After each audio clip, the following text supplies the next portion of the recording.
Bienvenue sur Real Roll Review, votre chaîne incontournable d'actu.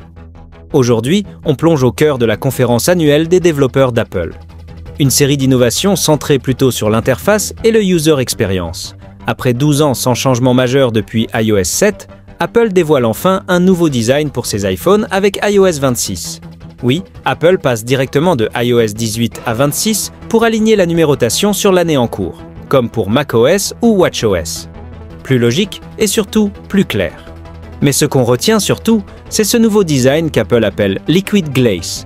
Et là, clairement, on passe à un autre niveau. Les effets de réfraction, de transparence, de réflexion sont bluffants. On a vraiment l'impression d'observer l'écran à travers une lentille ou du verre. C'est fluide, dynamique, ça donne de la profondeur et surtout, ça réagit à nos mouvements. C'est pas juste un look, c'est une vraie sensation de matière. Ce nouveau style, on le doit en partie à la puce A18, qui permet des animations ultra fluides. Et même en tant qu'utilisateur Android, je dois avouer, Apple a frappé fort. Visuellement, c'est inspiré de Vision OS, le système du casque Apple Vision Pro, mais ça reste cohérent avec l'identité iPhone. Les icônes, toujours les mêmes, carrées avec les coins arrondis. Apple ne chamboule pas tout, mais introduit un troisième mode en plus du clair et du sombre.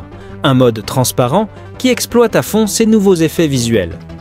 Petite nouveauté sympa, l'écran de verrouillage évolue avec une horloge intelligente qui s'adapte à votre fond d'écran.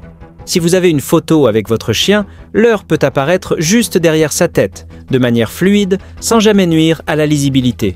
C'est discret, c'est propre, c'est Apple. Il y a aussi une utilisation intelligente de l'IA pour créer des effets de profondeur en 3D sur les fonds d'écran. L'image bouge avec l'inclinaison de l'iPhone et même les reflets changent en temps réel autour des boutons. Bon, à voir si ça reste lisible dans toutes les applis, parce que trop de transparence, parfois ça peut devenir gênant. Ce nouveau look ne se limite pas à l'iPhone. Il arrive aussi sur macOS, watchOS et visionOS. Donc tout l'écosystème Apple va adopter ce nouveau style unifié. Mais ce n'est pas tout. Apple continue d'intégrer de l'intelligence artificielle avec ce qu'ils appellent Apple Intelligence. Et même si c'est encore un peu en retrait par rapport à ce que propose Google, il y a des choses intéressantes. Déjà, on pourra créer des emojis personnalisés. Par exemple, combiner un singe avec un objet précis. C'est fun, mais rien de révolutionnaire. Ce qui est plus utile, par contre, c'est l'évolution de Visual Intelligence, un peu comme Google Lens. Jusqu'ici, c'était limité à l'appareil photo, mais maintenant, ça fonctionne aussi sur les captures d'écran. Vous prenez un screen d'un objet ou d'un lieu, et l'iPhone peut vous dire ce que c'est, ou l'acheter, ou même vous envoyer directement vers la bonne page sur Etsy ou une autre appli. Et là où Apple marque un bon point, c'est qu'on peut envoyer directement l'image à ChatGPT intégré, sans changer d'appli, pour poser des questions sur ce qu'on voit. Franchement, c'est bien pensé. Même si, soyons honnêtes, Siri reste un peu en retrait, on sent qu'Apple s'appuie encore beaucoup sur ChatGPT pour ses fonctions IA. Dernière nouveauté, et pas des moindres, dans l'appli téléphone, on découvre Hold Assist. En gros, si vous appelez un service client et qu'on vous met en attente avec de la musique horrible, votre iPhone s'en occupe pour vous. Il écoute à votre place et vous alerte uniquement quand un humain reprend la ligne. Simple, mais vraiment utile. C'est typiquement le genre d'IA qu'on aime, discrète mais efficace. Alors, d'après vous, est-ce qu'Apple finira par rattraper Android en matière d'intelligence artificielle?